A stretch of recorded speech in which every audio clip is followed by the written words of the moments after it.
Could we be on the brink of a potential second Cold War? I'm Marco Perry. Welcome to the Perry Platform.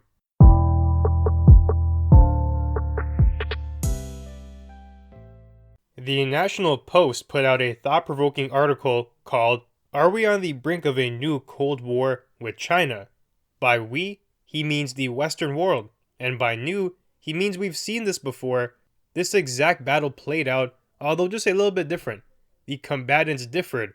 It was the familiar feud between democracy and authoritarianism, liberty versus oppression, government versus the people, communism versus freedom. Not too long ago, in this battle, we had locked in the West versus the Soviet Union.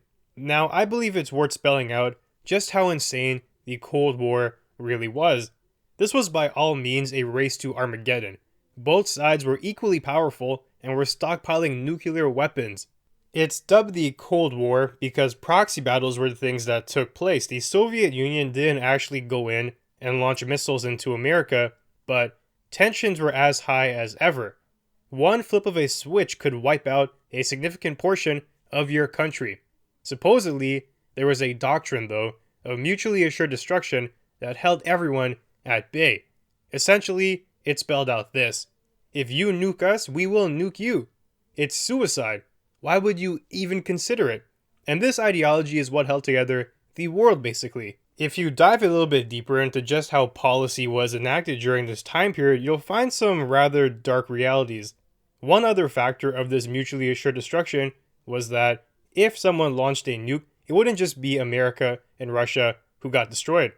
They would actually nuke China as well as a form of collateral damage, because they had a feeling that if America and the Soviet Union were to fall, who would be next in line to take over? Probably China. And they didn't want that pressure there. They didn't want things to be set up in a way where China would have incentive to try and get these guys to kill each other. So they said, if one of us goes down, we're all finished. There is your mutually assured destruction, so everybody better be on their best behavior. Despite that, though, we came so close to realizing this reality of everyone just getting nuked. Look no further than the Cuban Missile Crisis for that example. But that's a story for another day. Instead, I want to ask you this. Think to yourself, how effective is this doctrine really of mutually assured destruction? Did you know the Soviet Union almost destroyed the world virtually via a misread on a radar? One night, there was a very smart fellow, who was watching the radars in a military command center. They saw a blip on the radar. They didn't know what it was, but the thought crossed their mind. This might be an American nuclear weapon coming over to us. The fellow who read the radar used some logic, though. This doesn't really make sense given the time of the day, the context, or whatever means he used to rationalize his decision. He decided not to alert his commanding officers to it. He thought, there's no way what we're seeing on the radar here could be a nuke, despite these signs somewhat revealing that to him. It seemed like there might actually be one coming, but given just all the evidence there, he felt it was not appropriate.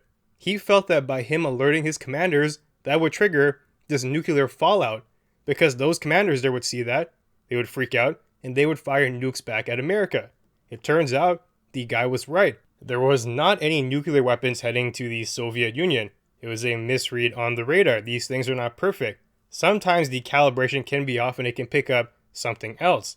If this fellow, though, this guy literally saved the world almost, if he went to his superiors and told them, there is a nuclear weapon coming to us, that's what the radar is telling me, and if they took that info and launched nukes at America, America would be in a situation where their radars are saying there's a nuke coming. They would fire nukes back at Russia. This would have been started by a misread, by a radar giving someone the wrong information. And then what happens? The policy of mutually assured destruction ends up fulfilling itself.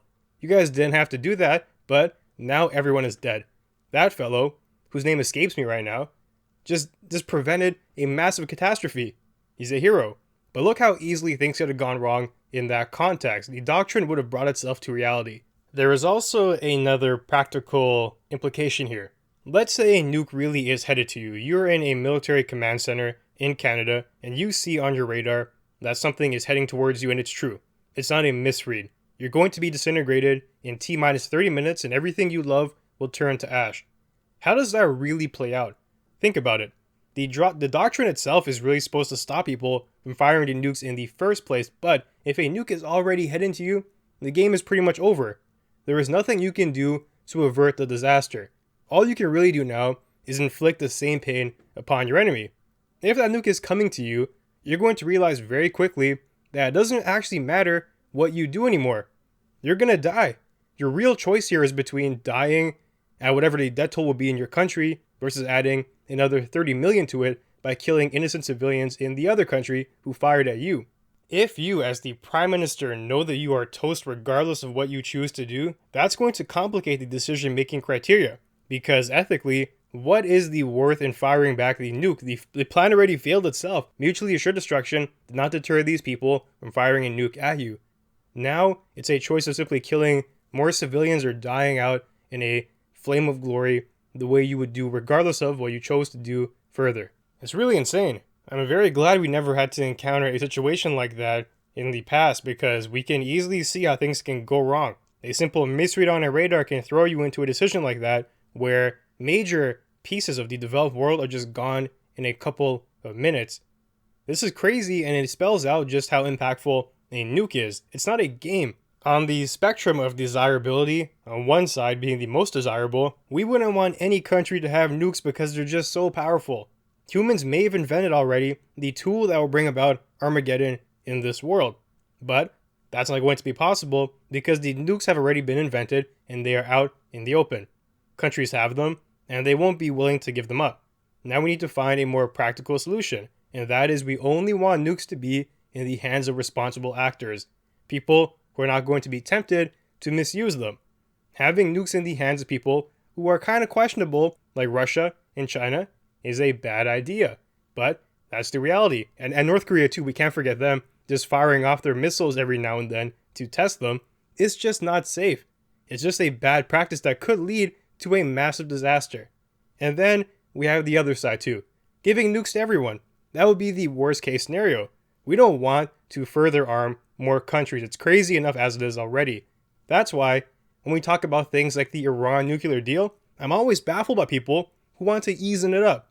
People who think that we can trust Iran to have a nuke. No, the answer is we cannot. We don't want any more countries to get these weapons, period. The fact that the Soviet Union ended up falling was magnificent. I'm shocked also by supporters of the regime. It's another thing that just confuses me. How can people actively want to bring about a reality like that? I'm confused. They must be confused. It's just insanity. Now, today though, are we heading for a round 2 with China? That's the question. The article begins by outlining communism. Long story short, it's fundamentally flawed and always leads to great evil. You can flip through a history book to verify that. This is where the left goes too far on the political spectrum. You have Mao, you have Stalin, you have Pol Pot. It's just terrible realities everywhere. There's no reason for anyone to be condoning the ideology. Extremism in any direction isn't good, but despite that, I can actually admit that there is a certain charm to the idea of communism, which is the evolution of socialism. It's supposed to be the end game, basically. This here ideology promises people a certain baseline level of equality. Think back to Russia and how the ideology began to stem from Marxism. A lot of people felt like they were being taken advantage of. They saw the ruling class, the rich people, the nobles, and they thought it was fundamentally unfair. So, when an idea comes about that tells you, we're going to equalize that. We're going to shut down the things you dislike and give you riches. We're going to make everyone better off. We're going to bring about a form of equality that blankets everyone, that makes everyone begin living in a utopia. That's going to be intrinsically attractive to you. I can't blame people for falling victim to the facade, especially back then when you didn't know better. There weren't really examples to look upon. Today, though, there is less of an excuse because although it may still maintain that attractive patina to it, the reality is that we have reason to distrust that.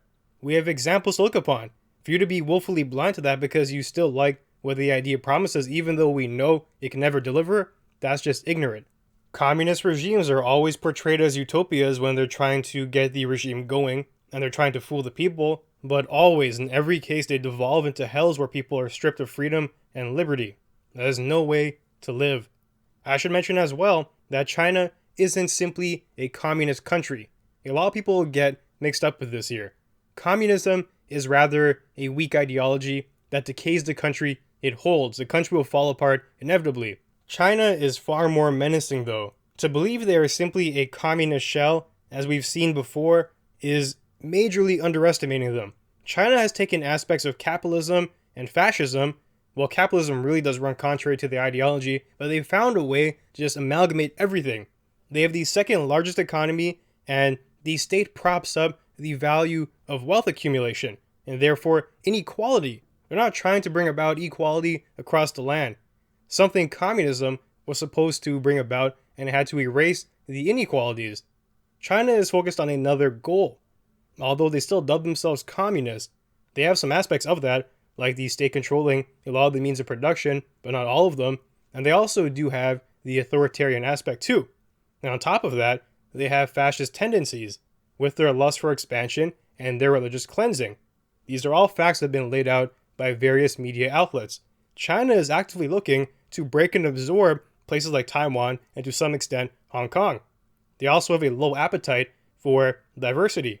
If you come there with differing thoughts, ideological diversity, you will be forced and subjugated into the ruling party's propaganda. If you have a different religion, you might get sent to a concentration camp. That's how things are there. That's the reality. Sounds kind of familiar, huh? You might even make the case that China is just a modern form of communism, but it's also possible too that they are an amalgamation of sorts, and you should be aware of that. They are a hybrid machine that can do what nobody else can. They're playing by their own set of rules. In the future, I guarantee, China will be a case study in the history books. People will look back at them and just be astonished by what they were able to create. They generated massive wealth for themselves in a short span of time. The system that their country runs on too is unique. I've never seen it before. People might say they're simply a communist shell, but it's not true. They have so many different factors and levers going for them. I wouldn't downplay the potential at play here. Now also, China unleashes massive propaganda campaigns amongst their citizens, but despite that, places like Hong Kong still rebel against them. And this leads to my next point. I can't believe I have to make this statement, but this is how the world is right now. It is not racist to condemn the Chinese government, period. It is racist for you, though, to try and condemn the people. The people are just victims in all of this. They were simply born in an oppressive regime. There's nothing wrong, or nothing that you should be citing as wrong with the Chinese people themselves. It's the system, the government. This cannot be mixed up. The people are victims to the regime. If you were born there, you would be as well. Hong Kong itself is probably one of the most violent oppositions to China, and they are Chinese. If you believe that we cannot criticize a foreign government, you are part of the problem and will be a catalyst for exploitation at the hands of an oppressive regime. Your idiocy will be capitalized upon in the near future. Right now, though, let's lay out some more facts. The West does not trust China, and that distrust deepens every day. China just lies constantly, not only to us, but to their own people. Look no further than the COVID-19 situation. China also isn't particularly fond of the West. In fact, they are rivals. China and America engaged in a trade war last year. These parties aren't friendly. Reports are highlighting just how much influence China has on the world stage as well, via groups like the WHO, who refuses to acknowledge Taiwan on China's behalf, which is just silly. Are we reaching a boiling point? Perhaps all these past issues here are compounding into a miasma of just anxiousness. I believe if things continue on their current trajectory, we will encounter a realization of sorts. It will either be the likes of a democratic philosophy or the likes of an authoritarian thinking that will raise to the top of the world hierarchy. If China continues to grow and one day outpaces America, that will be one outcome. If America holds on and China is reformed or curbed, that will be another. Who do you prefer being the world superpower? Which ideology do you think should be the one influencing much of the globe? I believe the answer should be obvious. Nobody in their right mind should be actively shilling for China to be number one. I'm not saying that America and the West is perfect. It's another classic example of picking the lesser between the two evils here. And on that pedestal, there is a major discrepancy between China and America. It's just not on the same playing field. There's a stark difference between what each of them would do if given the opportunity to do what they wanted. America is in that position, and we see what's happening. If China were to switch spots, do you think things would be better globally?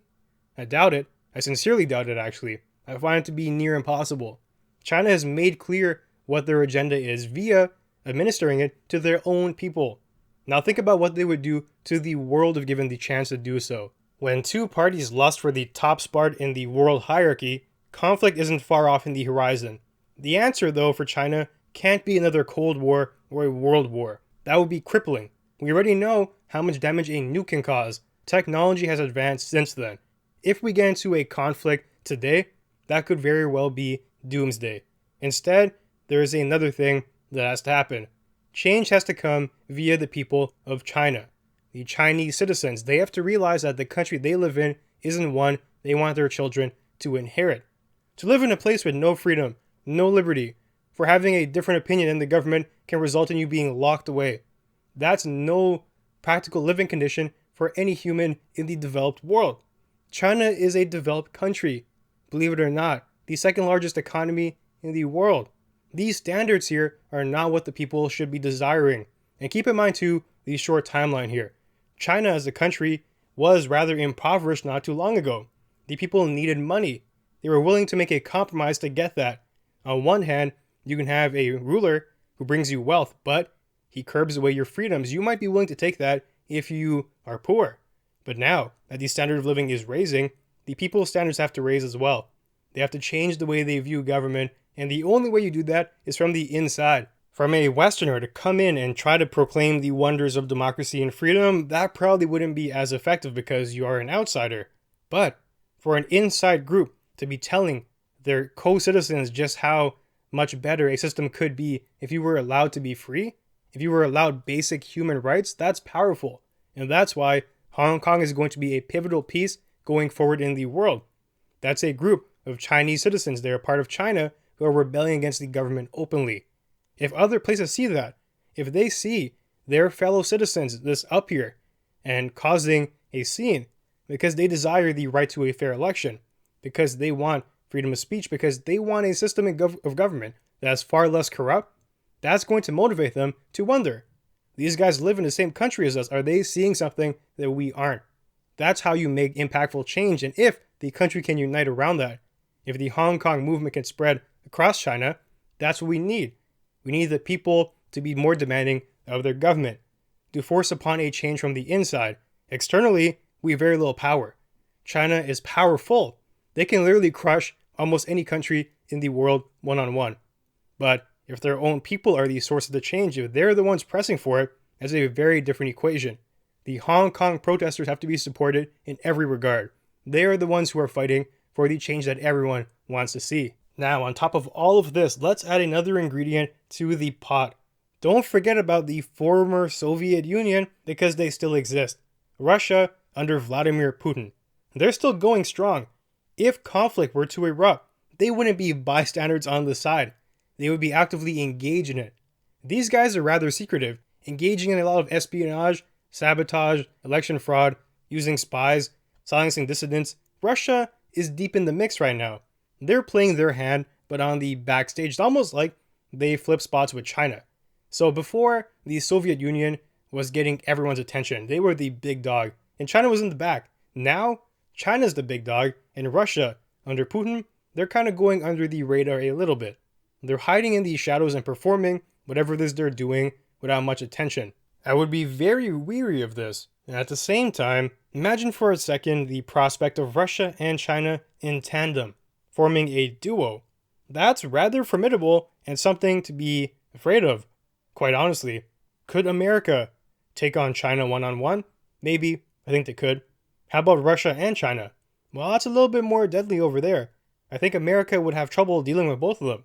Now, if it was America and Europe versus Russia and China, and you add Canada to the mix as well, obviously, that's a little bit more of an equal balance, but it being an equal balance, that's still pretty scary. A coin toss for the fate of the world if a conflict were to erupt, that's not odds that anyone wants to see. We better be making moves right now to empower the people. A grassroots change, that's what every country needs. The Russian citizens have to be so fed up with Vladimir Putin just changing the election rules oppressing them that they rise up and reform government from the inside. The same with China. Us going in there and doing something likely will be met with massive resistance and it won't be effective. The revolutionaries and the progressives within these respective countries have to be supported by us. That's the only viable path I see forward. Now the question is, can our two polar ideologies exist? Democracy, freedom, authoritarianism, and oppression? I'm doubtful. If we ever want to reach a global society, this major impediment stands in the way. In the coming years in our lifetime, we may see it bubble to a full-on conflict. A second Cold War is not out of the cards entirely. So, that now brings me to the end of our conversation for today. You can find me online at perryplatform.org. If you enjoy the content, be sure to leave a review and share. That'll help us grow. Thanks for joining me and I'll see you soon.